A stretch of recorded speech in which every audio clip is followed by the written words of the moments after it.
Russia has carried out a drone attack in the Kyiv region. 4 people have been killed. A school in the area was hit.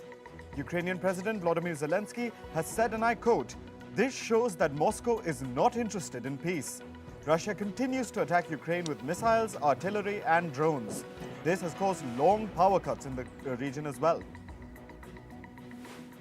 China has asked the US to reflect on its own role in the Ukraine war. Hitting back at the US, China said the country needs to stop shifting blame. This comes after the US said that when it comes to Ukraine, China is not impartial in any way.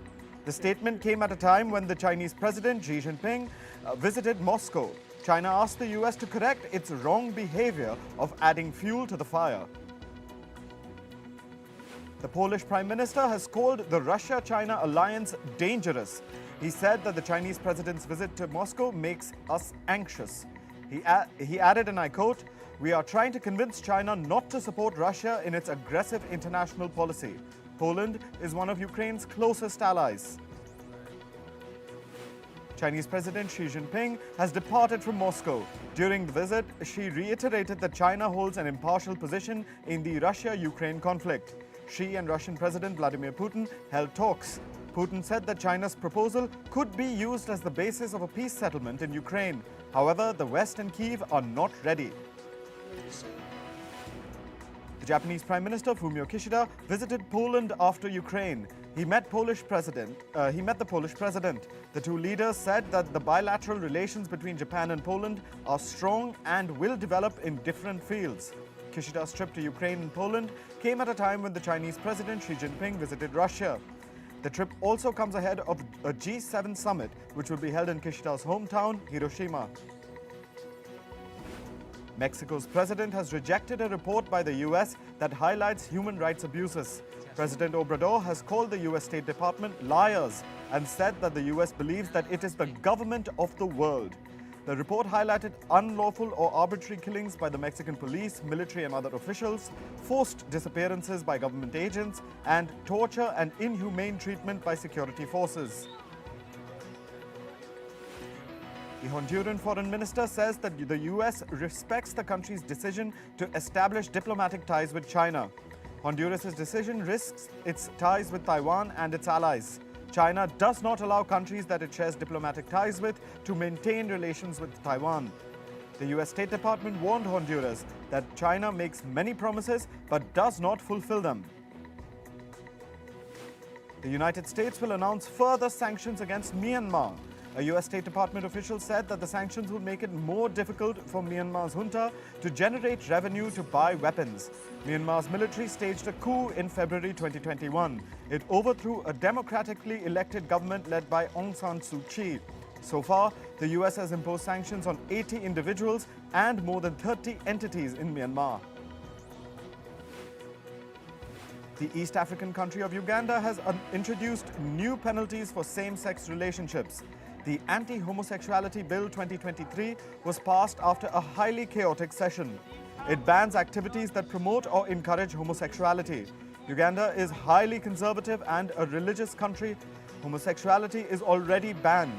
In 2009, Uganda introduced an anti-homosexuality bill that included a death sentence for gay sex.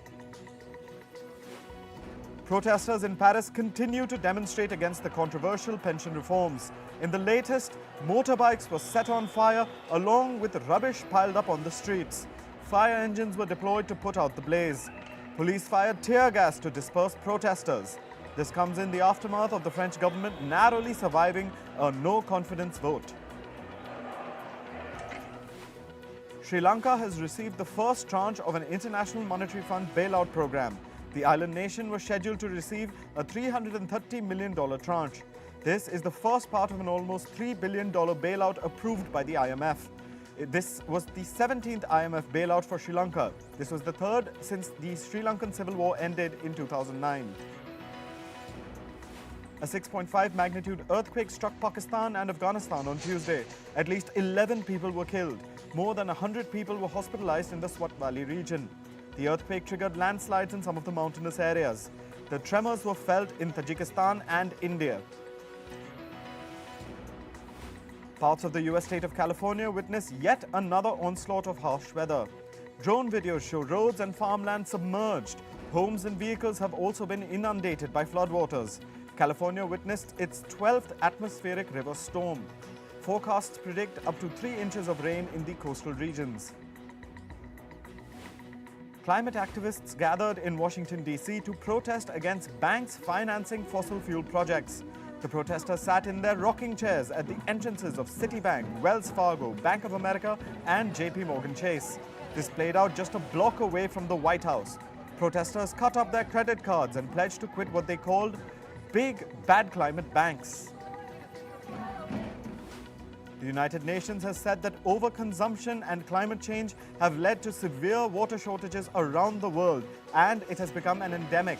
It has pointed out that 2 billion people lack access to safe drinking water and more than 3 billion people lack access to sanitation. The UN has also warned that global warming will worsen shortages in areas which presently have abundant water. Pope Francis has appealed for better preservation of water. He said, and I quote, "Water cannot be the object of waste or abuse or a reason for wars, but must be preserved for the benefit of us and future generations." The Chinese capital Beijing was affected by dense sandstorms. It severely impacted visibility. A yellow sandstorm warning was issued. The sandstorm has caused pollution levels to increase drastically. Beijing has recorded an air quality index of 500. This is considered very hazardous to human health. An NGO in Brazil planted over 30,000 trees to reforest a mangrove wetland. This is to mark Water Day. It also escalates efforts to protect river water and marine life. The project started in 2021 to regain almost 13 hectares of mangrove wetland in Guanabara Bay. Local fishermen also participated in the project. Brazil has ousted almost all illegal gold miners from the Yanomami territory. This has been done to battle environmental crime and defend indigenous people in the rainforest. Yanomami territory has been invaded by thousands of gold miners. These miners polluted the rivers, spread malaria, and scared off the local wildlife. This led to malnutrition and thousands of deaths. The population of monarch butterflies arriving in Mexico this year fell by 22%. Millions of monarch butterflies migrate to Mexico's forests in winters for their hibernating period. In recent years, climate change has caused a considerable impact on the butterflies' migration pattern. Mexico's Michoacan state houses the country's largest butterfly reserve. UBS will enter talks with former Credit Suisse board member Michael Klein to void an older deal he had struck with Credit Suisse. It has assigned a legal team to examine the cheapest way possible to nullify the contract. Last October, Klein had negotiated a merger deal with one unit of Credit Suisse.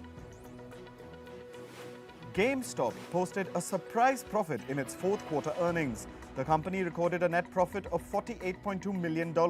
This sent its shares surging nearly 50%. This is the first time the so-called meme stock reported a profit after seven consecutive quarters of losses. The CEO also said the company plans on further cost cuts in 2023. Tencent Holding has reported a drop in its annual revenue for the first time ever. The company's revenue dipped 1% from a year earlier. Tencent, which is the world's largest video game company, is known for games like League of Legends and PUBG. The drop in revenue comes as the company battles long-running regulatory crackdowns by China. Superdry has struck a deal to sell off some of its operations in the Asia Pacific for $50 million. The company will sell its operations in countries including South Korea and China.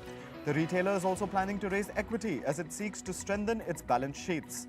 The retail brand is famously known for bright colors and its logo t-shirts.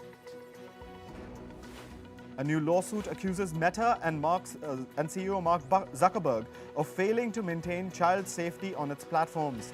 The lawsuit alleges that the company did not do enough to stop sex trafficking and child sexual exploitation on Facebook and Instagram. Meta rejected the basis for the lawsuit. Meta currently faces hundreds of lawsuits that accuse it of addictiveness, leading to mental health issues amongst teenagers. Russian officials have been directed by the Kremlin to ditch their Apple iPhones by the end of March. The directive reportedly comes after user data security concerns within the Russian administration. The instruction has come amid campaign preparations for the upcoming 2024 Russian presidential election. Apple stopped product sales to Russia a week after the country invaded Ukraine last year. Meta is introducing ads to search results. This tool is being designed to open up additional avenues for advertising. Meta is beginning to test ads in search results to reach people actively searching. Ads will show up in the search feed. Meta plans to launch these search ads globally in the coming months. NVIDIA CEO has unveiled its new cloud computing services. The company has partnered with Oracle and others to roll out an array of new artificial intelligence technologies. The new technologies are based around NVIDIA's chips and software. The boom in AI has helped drive NVIDIA's shares up 77% this year. A Dubai-based company has come up with different models to face water scarcity and mitigate floods in the UAE. Its urban model uses permeable material made from desert sand to retain rainwater sustainably in underground storages. The company is in the process of implementing it in the country. Microsoft has rolled out an image creation filter for its search engine Bing and its internet browser Edge. The new feature will use the technology behind OpenAI's DALL-E to create pictures based on text prompts. The tool has been named Bing Image Creator. It will be available to users of the latest AI-powered version of Bing and Edge Preview. Bing Image Creator will be integrated into Bing Chat. India's Sarabjot Singh has won the men's air pistol gold in the ISSF Pistol World Cup. Sarabjot's win opens the host country's medal account on the first day of the competition. It's a double delight for India, as teenager shooter Varun Tomar has also bagged a bronze. Sarabjot hit the bullseye every time he took aim, with scores of 98, 97, 99, 97, 97 and 97. Indian boxer Nikhat Zareen continues her winning run. She has now entered the World Boxing Championship quarterfinals. Nikhat is not the only Indian boxer to make it through to the quarterfinals. 3 others, including Commonwealth Games bronze medalist Jasmine Lamboria, have made it through to the next round. India's men in blue are facing Australia for the final cricket one-day international in Chennai's Chepauk Stadium today. The crucial decider is underway. Australia won the toss and chose to bat first. At the end of 40 overs, the Aussies have managed to score 209 runs for the loss of 7 wickets. In football news, Arsenal is set to take on Major League Soccer All-Stars in July. Arteta's team will journey to Washington, D.C. on July 19th. The MLS All-Stars team has roped in former English striker and legend Wayne Rooney to coach them for the iconic exhibition match. Argentina coach Lionel Scaloni has said his players need to maintain their high competitive level. Scaloni's comments come ahead of Argentina's friendly match against Panama to be played on Thursday. He also said those players who took to the field in the World Cup final will start against Panama. Argentina beat France on penalties to win the country's 3rd World Cup. Paris Saint-Germain forward Kylian Mbappe has been named France's new captain. He will succeed captain Hugo Lloris. Media reports reveal that Mbappe accepted the captaincy after speaking with coach Didier Deschamps. Mbappe has been capped 66 times. He played a key role in their successful 2018 World Cup campaign and their runners-up finish in 2022. Spaniard Alex Roca Campillo has become the first man in history with 76% disability to finish a marathon. The 32-year-old Campillo managed to finish the Barcelona Marathon. He ran a total distance of 42.195 kilometers. Campillo later took to Twitter to share his joy. He tweeted, "This has been possible thanks to all my team, thanks to all of you who have been cheering. I have no words." Japanese sports fans are erupting in jubilation after their countrymen defeated Team USA to win the World Baseball Classic. This is Japan's first World Baseball Classic win since 2009. Over 100 people crowded near Shimbashi Station in the nation's capital, Tokyo, to celebrate the feat. Japan has now won 3 global baseball tournaments. Lewis Hamilton has revealed that his comfort is being held back in this year's Mercedes Formula One car. Hamilton has blamed a specific design element not suiting him for the dismal performance in the ongoing 2023 season.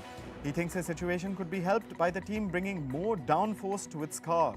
Hamilton is also pushing for Mercedes to make the car's rear more stable. He placed 5th in last Sunday's Saudi Arabian Grand Prix. The ocean race fleet has sailed close to Point Nemo. It's regarded as the most isolated place on Earth.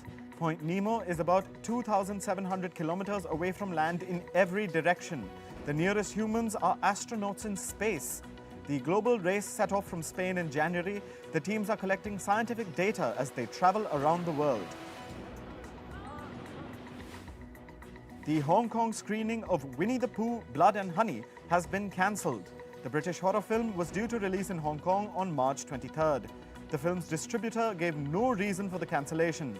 Chinese censors have long targeted Pooh due to comparisons with President Xi Jinping.